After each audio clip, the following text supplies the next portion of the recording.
এখান থেকে যেতে মন চাইছে না। এই যে পাথরগুলো দেখছেন প্রচন্ড স্লিপি, পাহাড়ের এত পরিমাণে জল নামছে, ফেরার রাস্তা পুরো বন্ধ হয়ে যাবে। এই জলপ্রপাতের টোটাল উচ্চতা 144 ফুট।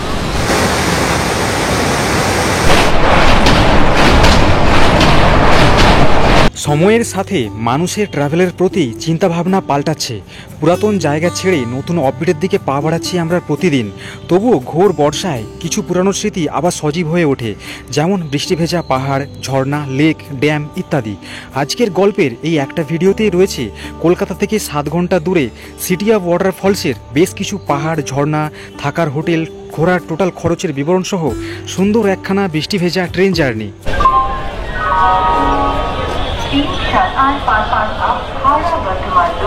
হ্যালো বন্ধুগণ, সবাইকে গুড ইভিনিং। আবার দেখা হয়ে গেল আবার একটা নতুন ব্লগে। এখন সময়টা বর্ষাকাল, এই সময় অনেকেরই ইচ্ছে হয় বাড়ির সামনে কোথাও পাহাড় কিংবা ঝর্ণার কাছ থেকে ঘুরে আসতে। আজকে আমি যাচ্ছি সিটি অফ ওয়াটারফলস রাঁচিতে। রাত্রি 9টা বেজে 11 মিনিটে আমার ট্রেন আছে হাওড়া জংশন থেকে। আমি এখন দাঁড়িয়ে আছি হাওড়া স্টেশনেরই বাইরে। একটুও সময় নেই, মাত্র 10 মিনিট টাইম আছে। কোন প্ল্যাটফর্মে ট্রেন দিয়েছে সেটাও জানি না। ট্রেনের নাম্বারটা আমার দেখার মতো সময় নেই, বলার মতো সময়ও নেই, খালি নামটা বলতে পারি ক্রিয়া যোগা এক্সপ্রেস। এই ট্রেনে করে আজকে আমি জার্নি করব। কত নম্বর প্ল্যাটফর্মে ট্রেনটা দিয়েছে সেটা আগে দেখে নিই।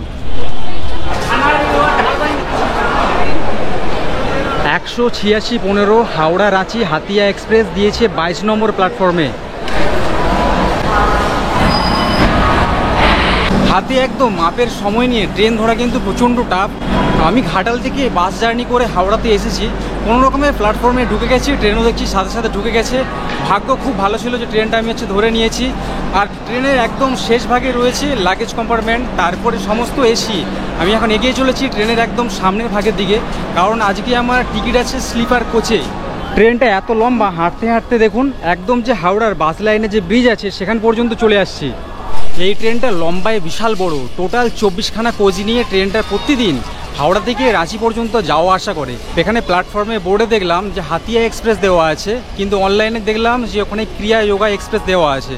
নাম দুটো আলাদা আলাদা হতে পারে, তো ট্রেন কিন্তু একই। ট্রেনের সিগন্যাল হয়ে গেছে, 7-8 মিনিটের মতো লেট ছিল। যাই হোক একদিকে ভালো হয়েছে, বেশি তাড়াহুড়ো করে আর চড়তে হয়নি। 22 নম্বর প্ল্যাটফর্ম থেকে ট্রেন হচ্ছে অলরেডি এখন ছেড়ে দিয়েছে রাঁচির উদ্দেশ্যে। তো আমার S4 আমার হচ্ছে টিকিট করেছে S4 সাইড আপার। চুজ করেছিলাম সাইড লোয়ার, কিন্তু ব্যতিক্রমে উপরে সাইড আপার পড়ে গেছে। এই যে ওপরে এই সিটটা। ট্রেনের ভেতরে এখন সাংঘাতিক গরম, একটু গেটের সামনে দাঁড়াই, তারপর ট্রেনের সিটে বসে বাকি সব কিছু বলছি। এই যে দেখুন হাওড়া স্টেশন ছাড়ছে।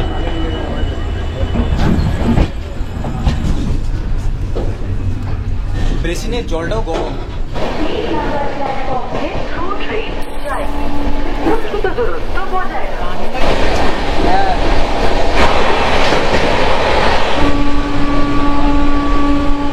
3:10 আগে টিকিট কেটেছিলাম, টিকিট কনফার্ম হয়ে গিয়েছিল। এখনও কিন্তু 217টা সিট অ্যাভেলেবেল দেখাচ্ছে। মানে আজকেও যদি আমি টিকিট কাটতাম তাহলে আজকেও কিন্তু আমি সিট পেয়ে যেতাম।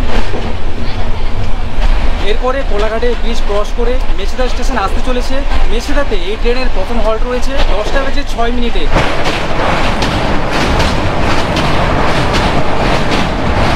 এই স্লিপার ক্লাসে হাওড়া থেকে রাঁচি স্টেশন পর্যন্ত আমার টিকিটের মূল্য পড়েছে 255 টাকা করে। বাকি যে ক্লাসের কত করে মূল্য সেটা পাশে দেখুন ডিসপ্লেতে দিয়ে দিচ্ছি, আপনারা দেখে নিন।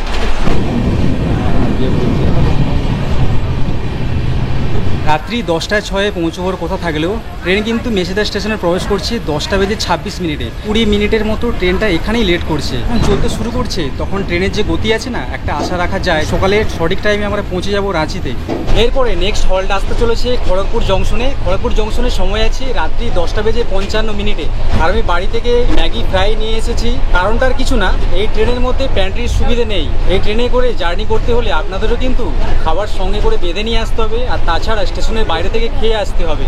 মেছেদা স্টেশন থেকে খড়গপুর পর্যন্ত এখন ট্রেন এই গতিতে এখন যাচ্ছে। চলুন তাহলে খাওয়া দাওয়া আমরা সেরে নিই।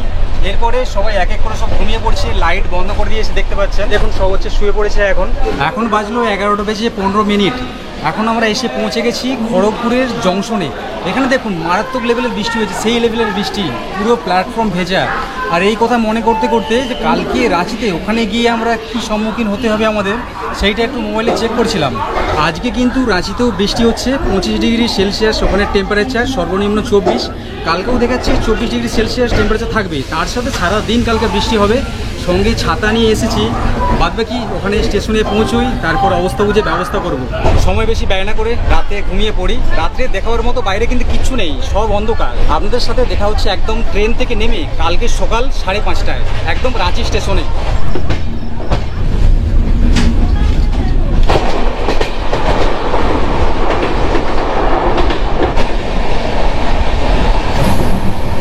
হ্যালো বন্ধুগণ, সবাইকে গুড মর্নিং। এখন বাজে সকাল 6:02। এখন আমাদের কিন্তু পৌঁছে যাওয়ার কথা ছিল রাঁচি স্টেশনে। আমি ঘুমোচ্ছিলাম, হঠাৎ করে দেখলাম যে 6টা এরকম আশপাশ বেজে গেছে। তো ভেবেছিলাম হয়তো রাঁচি স্টেশন ক্রস করে এই ট্রেনের যে সেই স্টেশন হাটিয়ার দিকে হয়তো ট্রেন ছেড়ে দিয়েছে। তারপর দেখলাম যে ট্রেন 1 ঘন্টার মতো লেট আছে। এখন এই যে স্টেশনটায় ঢুকছে দেখতে পাচ্ছেন, এই স্টেশনের নাম হচ্ছে তাঁতি সিলভার স্টেশন। এরপরে আরও একটা স্টেশন আছে, তারপরেই আমাদের রাঁচি স্টেশন। আর আস্তে আস্তে রাস্তায় প্রচুর পাহাড়, জঙ্গল, ঝর্ণা অনেক কিছু দেখলাম। সকালের ভিউটা না ট্রেনের মধ্যে থেকে দারুণ লাগে। আর এই রাঁচি আসাকালীন যতগুলো জায়গা, মানে যতগুলো স্টেশনে এই ট্রেনের হল্ট আছে না, বেশিরভাগ স্টেশনেই কিন্তু মানে ট্যুরিস্টের জায়গা, মানুষ অনেক আসে এখানে, অনেক মানুষ ঘুরতে যায়। রাঁচি স্টেশনে পৌঁছবার কথা ছিল 5:20, তার জায়গায় 6:22 টাইম দেখাচ্ছে। ট্রেন অলরেডি এখন কিন্তু অনেকটা লেট রয়েছে, কটার সময় পৌঁছবো আমরা জানি না। তো এইটা এমন একটা স্টেশন, এই স্টেশনে কোথাও প্ল্যাটফর্মে কোনো নাম্বার দেওয়া নেই, ট্রেনের সিগন্যাল হয়ে গেছে। চলুন উঠে পড়া যাক।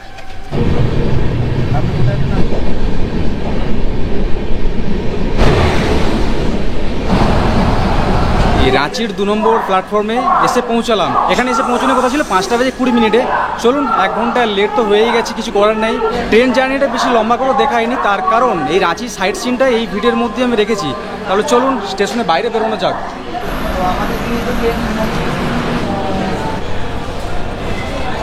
সকালের সময় রাঁচি স্টেশনের বাইরেটা কত জমজমাট দেখুন, প্রচুর মানুষ এখানে ভিড় করছে। যত ট্রেনে করে মানুষ আছে না, অনেকে কিন্তু এই রাঁচি স্টেশনে নেমে গেছে, কারণ এর পরের স্টপ তো হচ্ছে হাটিয়া।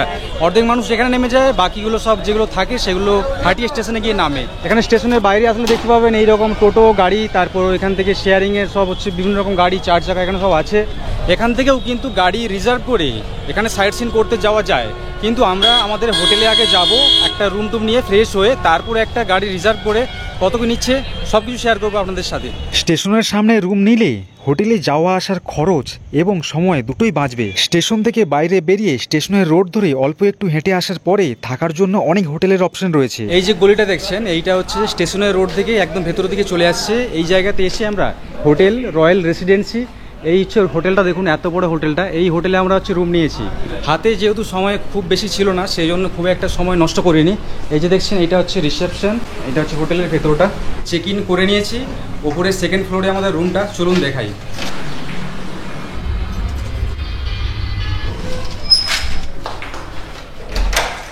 এই যে রুমটা দেখছেন, এটা হলো ডবল বেডরুম।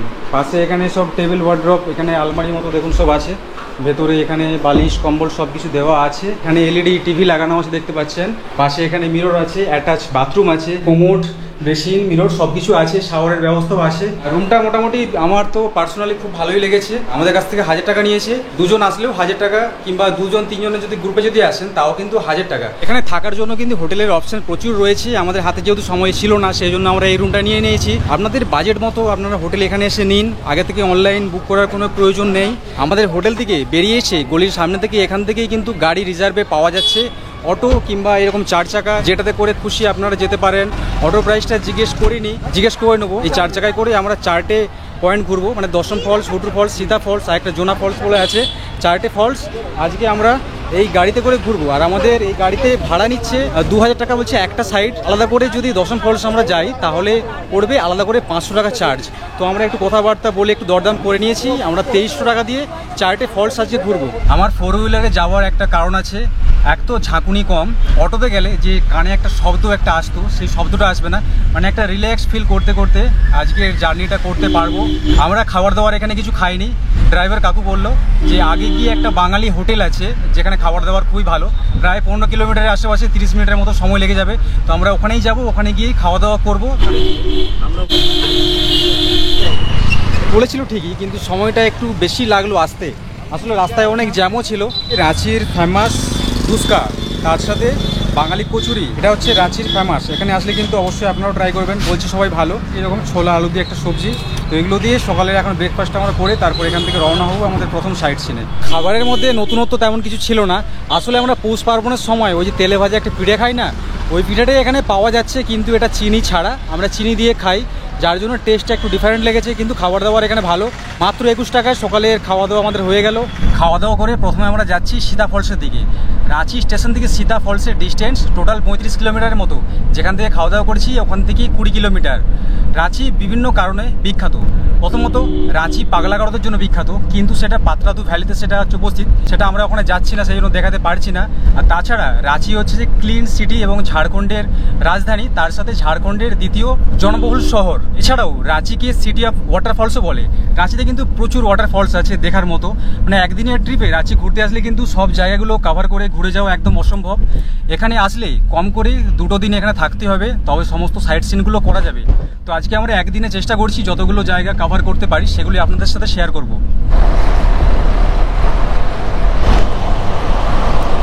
এই যে জায়গাটা দেখছেন, এখানে আমরা গাড়ি থেকে নেমে পড়েছি। আর এখানে কিন্তু এন্ট্রির জন্য টিকিট নিতে হচ্ছে। টিকিট মূল্য এখানে 10 টাকা করে পার পার্সন। আর এখানে গাড়ি রাখার জন্য 30 টাকা নিয়েছে। এই জায়গা থেকে এই দিকে দেখুন, এখানে সীতা ফলসে যাওয়ার রাস্তা, এই রাস্তা একদম চলে গেছে একদম নিচে সীতা ফলসের দিকে। দূর থেকে ঝর্ণার কিন্তু একটা মিষ্টি আওয়াজ আমাদের কানের মধ্যে ভেসে আসছে। নিচে যাওয়াকালীন আপনারা কিন্তু এইরকম সেগুন গাছের জঙ্গল দেখতে পাবেন। এই যে দেখুন, এখানেই লেখা রয়েছে সীতা ফলস। তো উঁচু দেখতে পাচ্ছেন। এই ফলসটা কিন্তু বলছে সব থেকে ছোট, মানে রাঁচির মধ্যে সব থেকে ছোট ফলস। কিন্তু আমি দেখছি যে এটাই আমার কাছে অনেক বড়। এরকম শাল গাছের জঙ্গল দিয়ে এই জায়গাতে এসে এরকম একটা ঝর্ণায় কিন্তু আপনারা চাইলে এখানে স্নানও করতে পারবেন। চলুন ফলসের একদম সামনে যাওয়া যাক।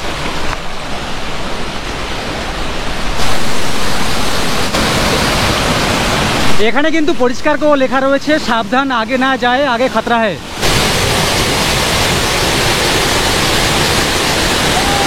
তো বন্ধুগণ, আমি চলে এসেছি একদম সীতা ফলসের নিচে। এই যে দেখছেন কত বড় ফলসটা, একদম জলধারার নিচে নেমে চলে এসেছে এই জায়গা পর্যন্ত। এই ফলসের উৎপত্তি হয়েছে রাধু নদী থেকে। টোটাল উচ্চতা এই ফলসের 144 ফুট। সমুদ্রপৃষ্ঠ থেকে কত হাইট সেটা আমার এক্স্যাক্টলি জানা নেই। This is Ranchi. অনেকদিন পর জল দেখে ব্যাঙের মতো লাফ দিয়ে যেভাবে আনন্দের সঙ্গে নিচে নেমে গিয়েছিলাম, উঠতে ঠিক ততটাই কষ্ট হয়েছিল। যে কোনো পাহাড়ি পথে পায়ে হেঁটে ট্রেকিং করার সময় যতটা সম্ভব ধীর গতিতে চলাই ভালো। নিচে নামার সময় যতটা সহজ মনে হয়, উঠতে কিন্তু ততটাই শরীরে চাপ পড়ে। সীতা ফলস থেকে ওখান থেকে আমরা আবার 5 কিলোমিটার দূরত্ব অতিক্রম করে চলে এসেছি এখন জোনা ফলসে। আর এখানে প্রবেশ করার জন্য প্রবেশ মূল্য 10 টাকা করে পার পার্সন। একটা জিনিস বলতে ভুলে গেছি, এখানেও কিন্তু পার্কিং চার্জ লেগেছে, যেটা আমাদেরকেই বহন করতে হচ্ছে। 30 টাকা পার্কিং চার্জ। এখানেও জোনা ফলসের সামনে দেখছেন, এখানে কিন্তু অ্যাডভেঞ্চার অ্যাক্টিভিটিসও হয়। এখানে ফলসে যাওয়ার রাস্তাটা প্রথমে কিছুটা এইরকম সমতল, তারপর সিঁড়িতে করে নিচে নামতে হবে। আর যেতে যেতে আপনারা এইরকম সুন্দর শাল সেগুন গাছের জঙ্গলের মধ্যে দিয়ে দৃশ্য উপভোগ করতে করতে পৌঁছে যাবেন জোনা ফলসে। এখানে আসার জন্য 2টো রাস্তা রয়েছে। যেই রাস্তা দিয়ে আমি এক্ষুনি আসলাম, আর একটা রাস্তা রয়েছে এই দিক থেকে। এই রাস্তাটা যেখান থেকে আমাদের গাড়ি পার্ক করা হয়েছে তার সামনে দিয়ে চলে আসছে। আর এখানে দেখুন, এই জায়গাতে লেখা আছে জিপ লাইন। এখান দিয়ে নিচে যাওয়ার জন্য রাস্তাও আছে, দেখতে পাচ্ছেন। চলুন নিচের দিকে যাওয়া যাক।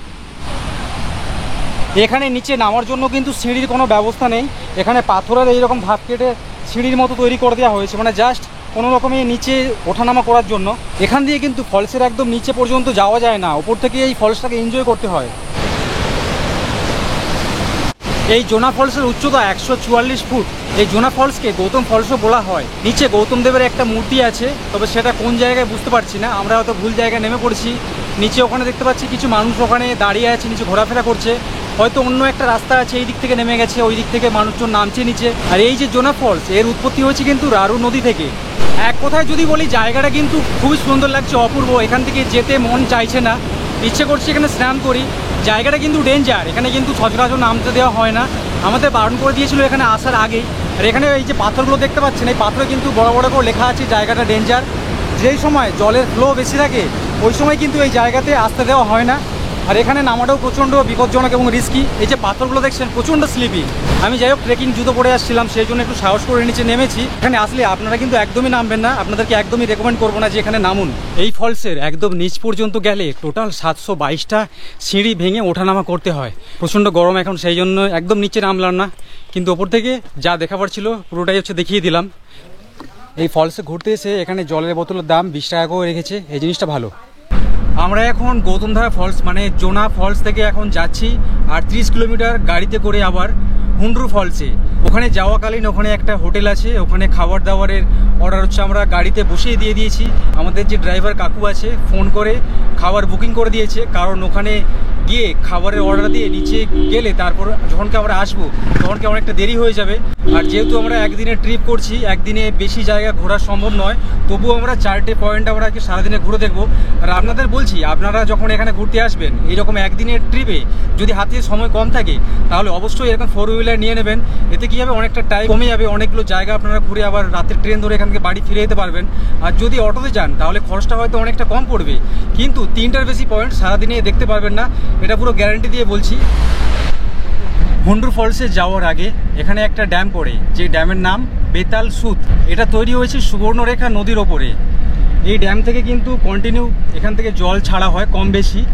বাইরে আমরা নেমে ভালোভাবে আমরা দেখাচ্ছি না, কারণ আমাদের সাথে সময় রয়েছে খুবই অল্প, আমাদেরকে আগে হুন্ড্রু ফলসে পৌঁছতে হবে। আপনারা কিন্তু এই রাস্তা যাওয়াকালীন গাড়ি দাঁড় করিয়ে কিছুক্ষণ এই ড্যামটাকে এনজয় করতে পারেন, ভালোভাবে আশেপাশে যে ভিউটা আছে সেটা একটু ঘুরে দেখতে পারেন। এখান থেকে জল ছাড়া হচ্ছে। এখানে এই ড্যামের জলে কিন্তু বোটিংও করানো হয়, কিন্তু আমাদের হাতে একদমই সময় নেই।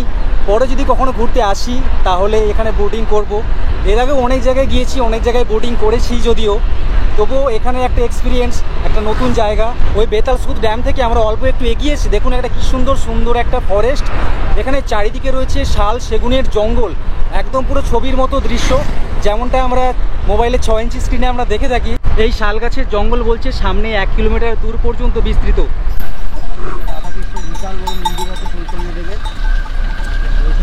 এখন প্রায় হুন্ড্রু ফলসের সামনেই চলে এসেছি, আর এখন বাম পাশে এবং ডান পাশে বড় বড় কিন্তু পাহাড়ের চূড়াগুলো নজরে পড়ছে, তার সাথে মুষলধারায় বৃষ্টিও চলে আসছে। এখন এই যে পরিস্থিতিটা এত সুন্দর লাগছে না, সঙ্গে যদিও ছাতা আছে কোনো সমস্যা নেই, সমস্যা তখনই হবে যদি জলের সাথে ঝোড়ো হাওয়া বইতে থাকে। এত বৃষ্টি হচ্ছে জানালার কাচ পর্যন্ত বন্ধ করে দিতে হলো, মোবাইল প্যান্ট সব ভিজে যাচ্ছে, এত পরিমাণে বৃষ্টি এখানে।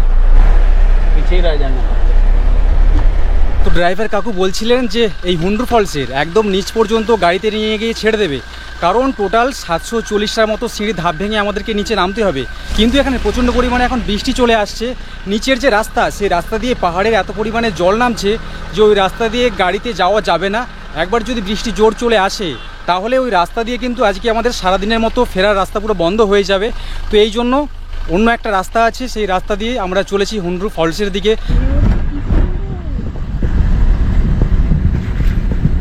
পিছনে দেখছেন এটা হুন্ড্রু ফলসের গেট, এখান থেকে এন্ট্রি করতে হয়। এখানেও কিন্তু সেম একই রকম সিস্টেম, 10 টাকা করে পার পার্সন টিকিটের প্রাইস, তার সাথে 30 টাকা পার্কিংয়ের চার্জ, ওটা আমাদেরকে দিতে হয়েছে। চলুন ভেতরে যাওয়া যাক। আর এখানে যাওয়ার আগে এখানে অনেকগুলো কিন্তু খাবার দাবার জলের দোকান টোকান আছে, এখান থেকে নিয়ে যেতে পারেন, কিংবা নিচে ওখানে এগিয়ে গিয়ে ওখানেও কিন্তু দোকান আছে জলের। এই হচ্ছে হুন্ড্রু ফলসে নিচে যাওয়ার রাস্তা। এখন যেহেতু বৃষ্টি হয়েছে সেই জন্য সিঁড়ির ধাপগুলো সব হচ্ছে ভেজা। এখানে নিচে পর্যন্ত সিঁড়ি ধাপের ব্যবস্থা আছে, নামতে কোনো অসুবিধা হবে না, কিন্তু যেহেতু বৃষ্টি হয়েছে জায়গাটা কিন্তু এখন পিছল। আমি ট্রেকিং শ্যুজ পরে আসছি, আমার কোনো অসুবিধা নেই। আপনারা যখন এখানে ঘুরতে আসবেন নর্মাল জুতো পরে আসলে কিন্তু বৃষ্টির সময় একটু দেখে সাবধানে নিচে পা দিয়ে যাবেন, কারণ এই সিঁড়িটা একদম চলে গেছে নিচে পর্যন্ত। একবার যদি পা স্লিপ কাটে না তাহলে নিচে পর্যন্ত চলে যেতে পারেন। আর নিচে নামতে নামতে এখানে পাশের দৃশ্যটা খালি দেখুন কত সুন্দর লাগছে, কি বড় বড় পাহাড় চতুর্দিকে একদম বেষ্টন করে আছে। আর এখানে নিচে রয়েছে হুন্ড্রু ফলস, ওখান থেকে জলধারার যে আওয়াজ সেটা ওপরে এখান পর্যন্ত ভেসে আসছে। 740খানা সিঁড়ি ধাপ ভেঙে এই নিচে আসতে বেশ ভালো পরিমাণে কষ্ট হচ্ছে, প্রচণ্ড গরম লেগেছে, পুরো একদম ঘেমে গেছে, জামা টামা পুরো ভিজে গেছে দেখতে পাচ্ছেন।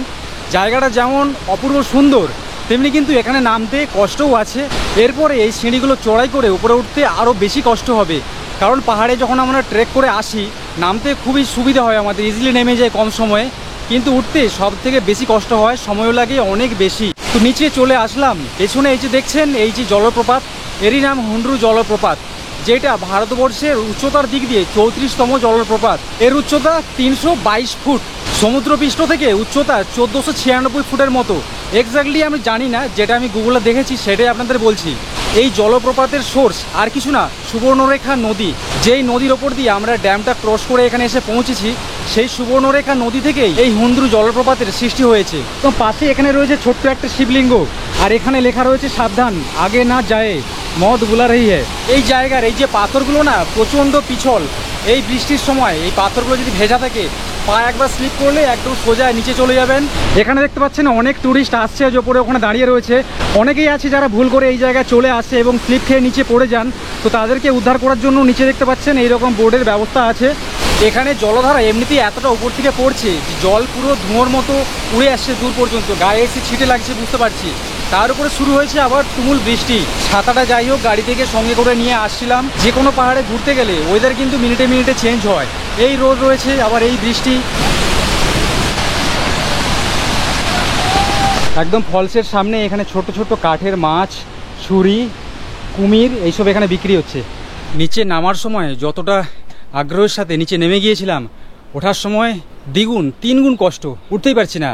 এই 740টা ধাপ সিঁড়ি ভেঙে ওপরে আসতে 2 জায়গায় অলরেডি বসেছি, এখনও কিন্তু অনেকগুলো সিঁড়ি ওপরের দিকে উঠতে আমাদের বাকি আছে। প্রচণ্ড টায়ার্ড, হাঁপিয়ে গেছি। হুন্দ্রু ফলসের নামার আগে ওপরে যেই হোটেলে আমরা গাড়িতে বসে খাওয়ার জন্য অর্ডার দিয়েছিলাম না, ওখানে গিয়ে আমরা খাওয়া দাওয়া করব, একটু রেস্ট করব, তারপরে বেরোবো এখান থেকে দশম ফলসের দিকে।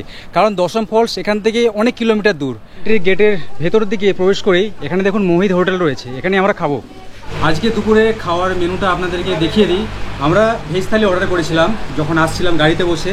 ভেজ থালিতে এখানে আছে একটা মিক্স সবজি, আলু ভাজা, এখানে ডাল আছে মুসুর ডাল, এটা একটা পাঁপড়, পেঁয়াজ, লেবু, তার সাথে ভাত।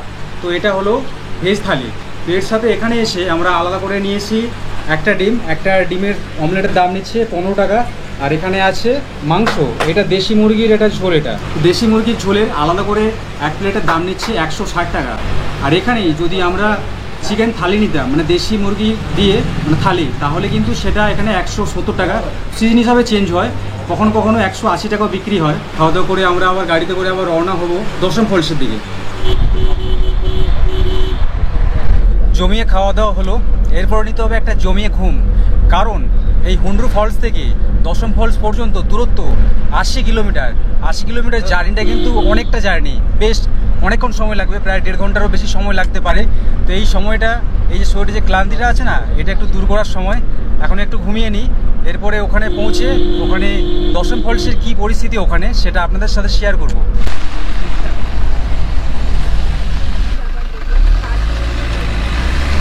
দশম ফলস জায়গাটা রাঁচির একদম একটা অফবিট জায়গা, একদম একটা নতুন পাহাড়ি আদিবাসী গ্রাম, তার ভেতর দিয়ে আমরা আসছি। রাস্তাঘাট একদম নিরিবিলি, চারিদিকে জঙ্গল আর জঙ্গল। এখন দেখুন এইরকম একটা জায়গায় এসে পৌঁছেছি। এটা হচ্ছে গাড়ি পার্কিংয়ের জায়গা। এখানে এন্ট্রি করতে গেলেও কিন্তু এন্ট্রি ফিস লাগে, পার পার্সন 10 টাকা করে নিয়ে নিয়েছে, আর গাড়ি পার্কিংয়ের জন্য 30 টাকা, যেটা সমস্ত জায়গাতে নেওয়া হচ্ছে। এখন ঘড়িতে সময় 4:40 চলুন এবার দশম ফলসের নিচে নামা যাক। এইদিকে দেখছেন এই যে দোকানগুলো সব রয়েছে, তার মাঝখান থেকে এই হচ্ছে রাস্তা, সামনে এখানে দশম ফলসও লেখা আছে। এই রাস্তা দিয়ে নিচে সিঁড়ির ধাপ ভেঙে পৌঁছতে হবে দশম ফলসে। এই জায়গাটা রেস্ট্রিক্টেড এরিয়া, এখানে সামনে মিলিটারি ক্যাম্প আছে, ওখানে সব সময় চারিদিকে নজর রাখা হচ্ছে। কারণ এইটা হচ্ছে জঙ্গলমহল, জঙ্গল, এখানে কিন্তু অনেক সময় অনেক দুর্ঘটনা হয়। আর বিশেষ করে একবার সন্ধে হয়ে গেল না, তারপর এই জায়গাতে আর আসতে দেওয়া হয় না। এই দশম ফলসের এই যে জায়গাটা দেখছেন, এই জায়গাটা বন্ধ করে দেওয়া হয়, কারণ এখানে কিছু নিয়ম আছে। 1 বছর 2 বছর আগে এখানে কিছু দুর্ঘটনা ঘটেছে। এখানে আগে মাওবাদীরা থাকতো, তো সামনে এই মিলিটারি ক্যাম্প, সবসময় দেখাশোনার কাজ চলছে। এই ওয়াটারফলস দূর থেকে দেখতে যতটা সুন্দর লাগে না, সামনে থেকে কিন্তু ততটাই ভয়ঙ্কর। এখন যেহেতু বর্ষার সিজন, সেই জন্য জল এখানে আপনারা এখানে আসলে দেখতে পেয়ে যাবেন। অন্য সময় আসলে জল এখানে একটু কম পরিমাণে থাকে, আর জল কম থাকলে এখানে নিচে নামতে দেওয়া হয়, কিন্তু বেশি জল থাকলে নিচে বেশি নামতে দেওয়া হয় না। এই যে উপরে যে ভিউ পয়েন্টগুলো আছে, ওখান থেকে দাঁড়িয়েই এই যে ঝর্ণা, তার দৃশ্যটা উপভোগ করতে হয়। এখন আর এই সময় দেখুন কত মানুষ সব নিচে এখানে সব নেমে গেছে, সব দাঁড়িয়ে সব সেলফি নিচ্ছে। যতক্ষণ এখানে মানুষজন আসে সন্ধে পর্যন্ত, ততক্ষণই এখানে আসতে দেওয়া হয়, তারপর জায়গাটাকে রাত্রের জন্য বন্ধ করে দেওয়া হয়। এমনকি যেই গাড়ি চালক আমাদেরকে এখানে নিয়ে আসছে, উনিও বলে দিয়েছেন বেশি দেরি না করতে, সন্ধে হওয়ার আগে এখান থেকে আবার উপরে আমাদের ফিরে যেতে হবে। এই দশম ফলস রাঁচির বুন্দু মহকুমার কৈমারা গ্রামের কাছে অবস্থান করছে। এই জলপ্রপাতের টোটাল উচ্চতা 144 ফুট, সমুদ্র পৃষ্ঠ থেকে প্রায় 1102 ফুটের মতো। এই দশম জলপ্রপাতের সোর্স কাঞ্চি নদী। ওপরে এখানে যে গার্ড আছে তারা বাঁশি বাজাচ্ছে, কারণ এখন এখান থেকে যাওয়ার সময় হয়ে গিয়েছে, এখন বাজে 5টা বেজে 2 মিনিট। এখান থেকে সবাইকে এখন খালি করে দেওয়া হবে। এরপরে মানে এই 5টার পরে এখন কিন্তু আর কাউকে এখানে আসতে দেওয়া হবে না। এক এক করে যত মানুষজন আছে সবাইকে কিন্তু ডেকে নিচ্ছে ওপরের দিকে। এই যে দেখতে পাচ্ছেন সবাই এক এক করে চলে যাচ্ছে। এই জায়গাটা রেস্ট্রিক্টেড এরিয়া। কেন বলছি তার কারণটা, এখানে আসার সময় আমি দেখিয়েছিলাম এইরকম জঙ্গলমহলের পথের মধ্যে দিয়ে আমরা যেভাবে এসেছি, এই জায়গাতে রাত্রেবেলায় থাকা মানে বিপজ্জনক। কখন কোথায় কখন কি হবে না কেউ বলতে পারবে না। সেই জন্য সন্ধ্যের পর থেকে এই জায়গাতে আর এন্ট্রি নিষেধ। এই জায়গাতে এসেই আমাদের রাঁচি একদিনের ভ্রমণের যে পুরো গল্পটা সেটা এখানে সমাপ্ত হলো। খুবই সুন্দর একটা লোকেশন দেখতে পাচ্ছেন, প্রচুর লোকজন প্রচুর মানুষজন এখানে আসছে। এরপরে আর দেখাবার মতো কিছু নেই, হাতে সময়ও শেষ, অন্ধকার হয়েও আসছে। তাহলে চলুন গুটি গুটি পায়ে ওপর দিকে এগোনো যাক।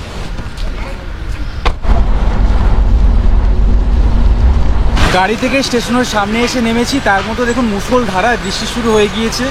বাড়ি থেকে ভাগ্যিস যে ছাতাটা নিয়ে বেরিয়েছিলাম না, ছাতাটা আজকে অনেক কাজে লেগেছে আমাদের। তো যেই কাকুর গাড়িতে করে আজকে ঘুরলাম সেই কাকুর নাম্বার দেখুন ডিসপ্লেতে এখন শো করছে, ডেসক্রিপশনেও দিয়ে দেবো।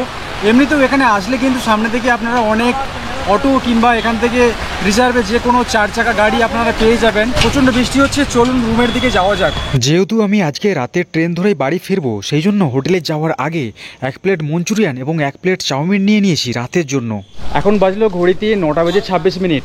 হাতে একদমই সময় নেই। এখন আমরা স্টেশনে যাচ্ছি, রুম থেকে আমরা চেক আউট করে নিয়েছি। রাত্রি 10টার সময় ট্রেন রয়েছে, আর মাত্র 10-15 মিনিট টাইম আছে। আমি পৌঁছে গেছি স্টেশনে। যেই হোটেলে ছিলাম সেই হোটেলের ফোন নাম্বার ডেসক্রিপশন এবং ডিসপ্লেতে এখন দেখুন মেনশন করে দিচ্ছি, এখান থেকে দেখে নিন। আজকে রাত্রি 10টার যে ট্রেনে করে এসেছিলাম ক্রিয়া যোগা এক্সপ্রেস, ওই ট্রেনে করে আবার হাওড়াতে ফিরে যাচ্ছি। এই ট্রেনটা কালকে সকালবেলা 7টার সময় পৌঁছবে হাওড়াতে। আপনারাও যদি চান তাহলে এইভাবে ট্রিপটা করতে পারেন, কিংবা আজকে রাত্রে যদি স্টে করতে চান তাহলে কালকে সকালবেলার 5টা বেজে 20 মিনিটের ইন্টারসিটি এক্সপ্রেস আছে, যেই ট্রেনটা রেগুলার এখান থেকে ছেড়ে যায় হাওড়া পর্যন্ত, ওই ট্রেনে করে যেতে পারেন। তাহলে ভিডিওটা কেমন লাগলো, ভালো হলো কি খারাপ হলো সেটা কমেন্ট করে জানাবেন। টাটা, আবার দেখা হবে নেক্সট ভিডিওতে।